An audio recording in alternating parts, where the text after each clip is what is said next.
حضرت سیدنا شیخ حمیری رحمۃ اللہ علیہ ایک مرتبہ شکار کے لیے جنگل کی اور جا رہے تھے۔ جنگل کے قریب ہی پہنچے تھے کہ ایک سانپ آ گیا آپ کے سامنے اور اپنی دم کے بل کھڑا ہو گیا اور درد مندانہ اپیل کرنے لگا، گزارش کرنے لگا کہ حضور ہماری مدد کیجیے، ہمارے پیچھے ہمارا ظالم دشمن پڑا ہوا ہے، وہ ہمیں ہلاک کرنا چاہتا ہے، ختم کرنا چاہتا ہے، ہمارا قتل کرنا چاہتا ہے، آپ اللہ کے نیک بندے ہیں، آپ ہماری مدد کیجیے۔ حضرت سیدنا شیخ حمیری رحمۃ اللہ علیہ فرماتے ہیں کہ میں تیری مدد کیسے کروں، میں تجھے کہاں چھپاؤں؟ تو وہ سانپ کہتا ہے مجھے اپنے پیٹ کے اندر چھپا لیجئے۔ وہ سانپ کہتا ہے کہ اپنے پیٹ کے اندر چھپا لیجئے۔ حضرت سیدنا شیخ حمیری فرماتے ہیں تجھے میں اپنے پیٹ کے اندر کیسے چھپاؤں؟ تو وہ کہتا ہے اگر آج آپ میرے ساتھ یہ نیکی کریں گے اور مجھے اپنے پیٹ کے اندر چھپائیں گے، مجھے قتل کرنے سے بچائیں گے، تو کل قیامت کے دن یہ نیکی آپ کے کام آئے گی۔ تو حضرت سیدنا شیخ حمیری رحمۃ اللہ علیہ نے اپنا منہ کھولا اور وہ سانپ آپ کے منہ میں چلا گیا اندر۔ اتنے میں ایک نوجوان ہاتھ میں تلوار اور آپ کی طرف آیا، پوچھا کیا آپ نے ادھر سانپ کو دیکھا ہے؟ آپ نے فرمایا میں نے سانپ کو نہیں دیکھا۔ اس نے کہا آپ نے سانپ کو دیکھا بھی ہے اور مجھے ایسا لگتا ہے کہ آپ نے اپنی چادر میں چھپایا ہے۔ تو حضرت سیدنا شیخ حمیری فرماتے ہیں کہ میں نے اپنی چادر میں اسے نہیں چھپایا، میں نے اس سانپ کو دیکھا ہی نہیں۔ تو وہ نوجوان واپس چلا جاتا ہے۔ سانپ اپنا منہ باہر نکالتا ہے اور سیدنا شیخ حمیری سے عرض کرتا ہے کیا وہ ظالم دشمن چلا گیا؟ تو آپ فرماتے ہیں ہاں وہ تیرا دشمن ہاتھ میں تلوار لے کر آیا تھا تجھے مارنے کے لیے، اب وہ چلا گیا ہے، اب تو بھی واپس آ جا، تو بھی میرے پیٹ سے باہر نکل جا تاکہ مجھے تکلیف نہ ہو۔ تب وہ سانپ کہتا ہے اب میں تیرے پیٹ سے نہیں نکلوں گا، اب میرے لیے دو راستے ہیں، یا تو میں تیرے دل میں چھید کروں گا یا تو میں اپنا زہر تیرے اندر ڈال دوں گا اور تجھے مار ڈالوں گا۔ حضرت سیدنا شیخ حمیری فرماتے ہیں کہ ایک تو میں نے تیری مدد کی، تو نے مجھ سے مدد کے لیے کہا، میں نے تیری مدد کی، تیری جان بچائی، اب تو میری جان لینا چاہتا ہے۔ سانپ کہتا ہے کہ تم بہت بڑے بیوقوف ہو، پاگل ہو، کیا تمہیں نہیں معلوم کہ تمہارے باپ آدم کے ساتھ ہم نے کیسی دشمنی کی تھی؟ پھر تم نے ہماری جان کیوں بچائی؟ تم نے ہمیں کیوں بچایا؟ ہمارے پاس نہ تو کوئی سواری تھی، نہ تو ہمارے پاس کوئی مال و دولت تھی جس کی لالچ میں تم نے ہمیں بچایا ہو۔ تو حضرت سیدنا شیخ حمیری فرماتے ہیں ہم نے کسی لالچ کی خاطر تیری جان نہیں بچائی، ہم نے جو تیری جان بچائی ہے فقط اللہ رب العزت کی رضا حاصل کرنے کے لیے، اور جو نیکیاں ہم کرتے ہیں وہ نیکیاں ہمارے ساتھ ہمارے کام میں آتی ہیں، اور کل میدان محشر میں بھی وہ نیکیوں کی جب ضرورت پڑے گی تو یہی سب نیکیاں کام آئیں گی۔ ہم نے تو فقط اللہ کی رضا کے لیے تیری جان بچائی، تو کیسی احمقانہ باتیں کرتا ہے؟ سانپ نے کہا نہیں اب تو میں تیری جان لوں گا، تیرے دل میں چھید کروں گا یا اپنا زہر تیرے اندر ڈال دوں گا۔ حضرت سیدنا شیخ حمیری رحمۃ اللہ علیہ فرماتے ہیں کہ ایسا کر، اگر تو میری جان ہی لینا چاہتا ہے تو چل ایک کام کر، میں پہاڑ کے اوپر جاتا ہوں اور وہیں پر میں رہوں گا، وہاں پر تو مجھے مار ڈالنا۔ تو وہ سانپ کہتا ہے ٹھیک ہے، اب سنیے گا ذرا غور سے، اپنی موت کا انتظار دیکھنے لگتے ہیں، موت کا انتظار کرنے لگتے ہیں کہ کس وقت میری روح نکل جائے گی، کیونکہ یہ ظالم سانپ جو میرے اندر بیٹھا ہے اس کے دو ارادے ہیں، یا تو میرے دل میں چھید کرے گا یا تو اپنا زہر میرے اندر ڈال کے مجھے مار ڈالے گا۔ لیکن اللہ کے نیک بندے جو ہوتے ہیں تو کوئی لاکھ برا چاہے تو کیا ہوتا ہے، وہی ہوتا ہے جو منظور خدا ہوتا ہے۔ فانوس بن کر جس کی حفاظت خدا کرے، وہ شمع کیا بجھے جسے روشن خدا کرے۔ حضرت سیدنا شیخ حمیری انتظار کر رہے ہیں کہ کب میری جان نکل جائے گی۔ اتنے میں کیا دیکھتے ہیں کہ ایک حسین خوبصورت نوجوان آپ کی طرف آ رہا ہے، اس کا چہرہ بالکل چاند کی طرح چمک رہا ہے۔ ذرا غور سے سننا مسلمانوں، چاند کی طرح اس کا چہرہ چمک رہا ہے۔ آنے کے بعد کہتا ہے اے شخص تو اپنی موت کا انتظار کیوں دیکھ رہا ہے، کیوں مرنا چاہتا ہے یہاں پہاڑی پر؟ تو حضرت سیدنا شیخ حمیری بیان کرتے ہیں کہ میرے ساتھ یہ معاملہ پیش ہوا ہے، سانپ کا سارا واقعہ اس کو بتاتے ہیں۔ تو وہ کہتا ہے کہ میرے پاس ایک بوٹی ہے، وہ بوٹی آپ کھائیے۔ حضرت سیدنا شیخ حمیری کو وہ نوجوان ایک بوٹی دیتا ہے۔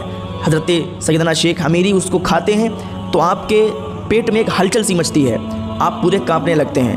پھر حضرت سیدنا شیخ حمیری کو وہ شخص، وہ نوجوان دوسری بوٹی دیتا ہے۔ جب وہ دوسری بوٹی کھاتے ہیں تو اور ہلچل مچتی ہے، آپ اور کانپتے ہیں۔ جب تیسری بوٹی وہ دیتا ہے اور آپ تیسری بوٹی جب کھاتے ہیں تو سانپ کے ٹکڑے ٹکڑے ہو جاتے ہیں اور سانپ پکھانے کی راہ سے نکل جاتا ہے، مر جاتا ہے سانپ۔ تو حضرت سیدنا شیخ حمیری عرض کرتے ہیں کہ اے نوجوان، تجھے میں نے کبھی دیکھا نہیں، تجھے کبھی بھی اپنے قریب میں نے نہیں دیکھا، تو کون ہے، کہاں سے آیا ہے، اور میری مدد کے لیے اتنی اونچی پہاڑی پر تو کہاں سے آ گیا؟ تو وہ بیان کرتا ہے کہ میں کوئی اور نہیں ہوں، میں تیری وہی نیکی ہوں جو تو نے ابھی سانپ کے ساتھ کی تھی، اور تو نے فقط اللہ کی رضا کے لیے یہ نیکی کی تھی۔ آسمان میں فرشتوں نے اللہ رب العزت کی بارگاہ میں دعا کی، اے پروردگار تیرے بندے نے تیری رضا کے لیے ایک سانپ کی مدد کی، اور وہی سانپ اس کا اب ظالم دشمن بن چکا ہے، اور وہی سانپ اسے مارنا چاہتا ہے۔ اے پروردگار، اے مالک، اس کی جان بچا۔ تو اللہ رب العزت نے مجھے حکم دیا